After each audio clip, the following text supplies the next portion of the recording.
श्रीमद् भागवत महापुराण षष्ठ स्कंध 11वां अध्याय। इस अध्याय के अंतर्गत आज आप सुनेंगे वृत्रासुर की वीरवाणी और भगवत प्राप्ति। श्री सुखदेव जी कहते हैं, हे परीक्षित, असुर सेना भयभीत होकर के भाग रही थी। उसके सैनिक इतने अचेत हो गए थे कि उन्होंने अपने स्वामी की धर्मानुकूल वचनों पर भी ध्यान न दिया। वृत्रासुर ने देखा कि समय की अनुकूलता के कारण देवता लोग असुरों की सेना को खदेड़ रहे हैं और वह इस प्रकार छिन्न भिन्न हो रही है मानो बिना नायक की हो। हे राजन, यह देखकर वृत्रासुर असहिष्णुता और क्रोध के मारे तिलमिला उठा। उसने बलपूर्वक देवसेना को आगे बढ़ने से रोक लिया और उन्हें डांट कर ललकारते हुए कहा, शूद्र देवताओं, रणभूमि में पीठ दिखाने वाले कायर असुरों पर पीछे से प्रहार करने में क्या लाभ है। ये लोग तो अपने माँ बाप के मलमूत्र हैं, परंतु अपने को शूरवीर मानने वाले तुम्हारे जैसे पुरुषों के लिए भी तो डरपोकों को मारना कोई प्रशंसा की बात नहीं है, और न इससे तुम्हें स्वर्ग ही मिल सकता है।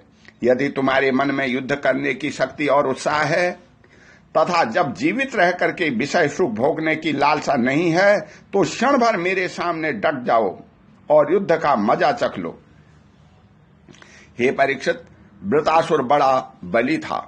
वह अपने डील डोल से ही शत्रु देवताओं को भयभीत करने लगा। उसने क्रोध में भर करके इतने जोर का सिंहनाद किया कि बहुत से लोग तो उसे सुनकर भी अचेत हो गए। वृत्रासुर की भयानक गर्जना से सबके सब देवता मूर्छित होकर पृथ्वी पर गिर पड़े, मानो उन पर बिजली गिर पड़ी हो। अब जैसे मदोन्मत्त गजराज नरकट का वन रौंद डालता है, वैसे ही रणबांकुरा वृत्रासुर हाथ में त्रिशूल लेकर के भय से नेत्र बंद किए पड़ी हुई देवसेना को पैरों से कुचलने लगा। उसके वेग से धरती डगमगाने लगी।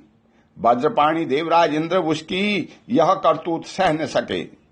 जब वह उनकी ओर झपटा तब उन्होंने और भी चढ़ करके अपने शत्रु पर एक बहुत बड़ी गदा चलाई। अभी वह असह्य गदा वृत्रासुर के पास पहुंची भी नहीं थी कि उसके खेल ही खेल में बाएं हाथ से उसे पकड़ लिया। हे राजन, परम पराक्रमी वृत्रासुर ने क्रोध में आग बबूला होकर के उसी गदा से इंद्र के वाहन ऐरावत के सिर पर बड़े जोर से गरजते हुए प्रहार किया। उसके इस कार्य की सभी लोग बड़ी प्रशंसा करने लगे। वृत्रासुर की गदा के आघात से ऐरावत हाथी ब्रजाहत पर्वत के समान तिलमिला उठा। सिर फट जाने से वह अत्यंत व्याकुल हो गया और खून उगलता हुआ इंद्र को लिए हुए कि 28 हाथ पीछे हट गया। देवराज इंद्र अपने वाहन ऐरावत के मूर्छित हो जाने से स्वयं भी विषादग्रस्त हो गए। यह देख करके युद्ध धर्म के मर्मज्ञ वृत्रासुर ने उनके ऊपर फिर से गदा नहीं चलाई। तब तक इंद्र ने अपने अमृत स्रवाई हाथ से स्पर्श से घायल ऐरावत की व्यथा मिटा दी और वे फिर रणभूमि में आ डटे।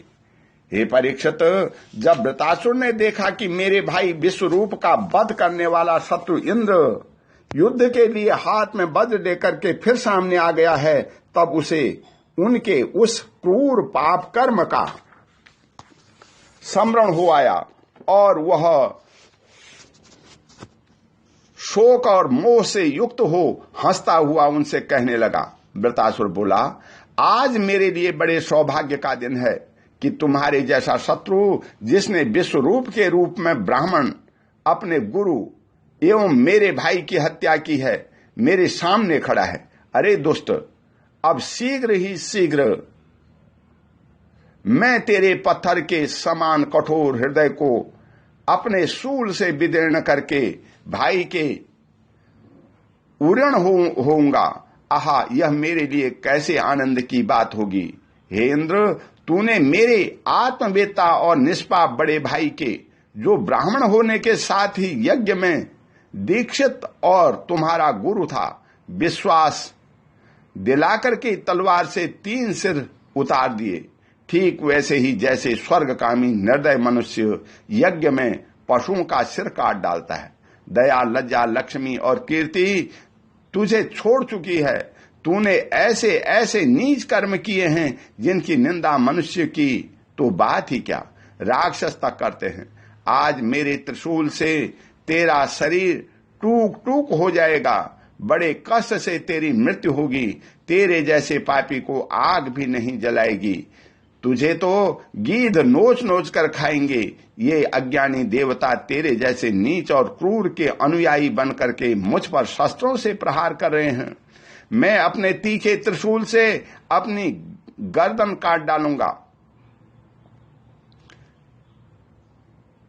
और उनके द्वारा गणों के सहित भैरवादी भूतनाथों को बलि चढ़ाऊंगा। वीरेंद्र, यह भी संभव है कि तू मेरी सेना को छिन्न भिन्न करके अपने वज्र से मेरा सिर काट ले। तब तो मैं अपने शरीर की बलि पशु पक्षियों को समर्पित करके कर्म बंधन से मुक्त हो महापुरुषों की चरण रज का आश्रय ग्रहण करूंगा। जिस लोक में महापुरुष जाते हैं वहां पहुंच जाऊंगा। हे देवराज, मैं तेरे सामने खड़ा हूं, तेरा शत्रु हूं। अब तू मुझ पर अपना अमोघ वज्र क्यों नहीं छोड़ता? तू यह संदेह न कर कि जैसे तेरी गदा निष्फल हो गई कृपण पुरुष से की हुई याचना से के समान, यह वज्र भी वैसे ही निष्फल हो जाएगा। हे इंद्र, तेरा यह वज्र श्री हरि के तेज और दधीचि ऋषि की तपस्या से शक्तिमान हो रहा है। विष्णु भगवान ने मुझे मारने के लिए तुझे आज्ञा दी है, इसलिए अब तू उसी वज्र से मुझे मार डाल। क्योंकि जिस पक्ष में भगवान श्री हरि हैं उधर ही विजय, लक्ष्मी और सारे गुण निवास करते हैं। हे देवराज, भगवान संकर्षण के आज्ञानुसार मैं अपने मन को उनके चरण कमलों में लीन कर लूंगा। तेरे वज्र का वेग मुझे नहीं, मेरे विषय भोग का भोग रूप फंदे को काट डालेगा और मैं शरीर त्याग करके मुनि जनोचित गति प्राप्त करूंगा। जो पुरुष भगवान से अनन्य प्रेम करते हैं, उनके निर्जन हैं, उन्हें वे स्वर्ग, पृथ्वी अथवा रसातल की संपत्तियां नहीं देते, क्योंकि उनसे परमानंद की उपलब्धि तो होती नहीं। उल्टे द्वेष, उद्वेग, अभिमान, मानसिक पीड़ा, कलह, दुख और परिश्रम ही हाथ लगते हैं। हे इंद्र, हमारे स्वामी अपने भक्त के अर्थ, धर्म एवं काम संबंधी प्रयास को व्यर्थ कर दिया करते हैं। और सच पूछो तो इसी से भगवान की कृपा का अनुमान होता है, क्योंकि उनका ऐसा कृपा प्रसाद अकिंचन भक्तों के लिए ही अनुभव गम्य है, दूसरों के लिए तो अत्यंत दुर्लभ ही है।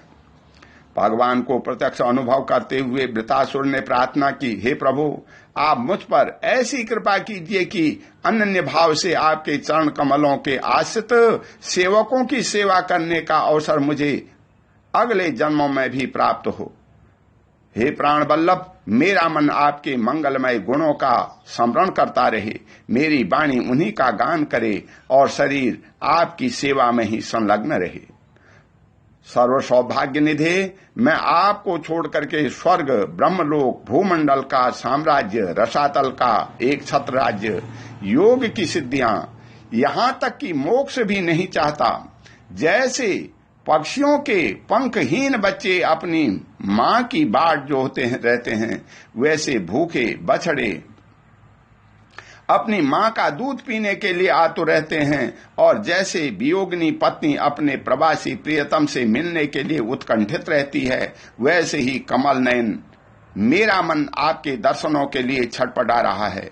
हे प्रभु, मैं मुक्ति नहीं चाहता, मेरे कर्मों के फलस्वरूप मुझे बार बार जन्म मृत्यु के चक्कर में भटकना पड़े, इसकी परवाह नहीं, परंतु मैं जहां जहां जाऊं, जिस जिस योनि में जन्मूं, वहां वहां भगवान के प्यारे भक्त जनों से मेरी प्रेम मैत्री बनी रही। हे स्वामिन, मैं केवल यही चाहता हूं कि जो लोग आपकी माया से देह, गे और स्त्री पुत्र आदि में आसक्त हो रहे हैं, उनके साथ मेरा कभी किसी प्रकार का भी संबंध न हो। ओम शांति। बोल श्री कृष्ण भगवान की जय।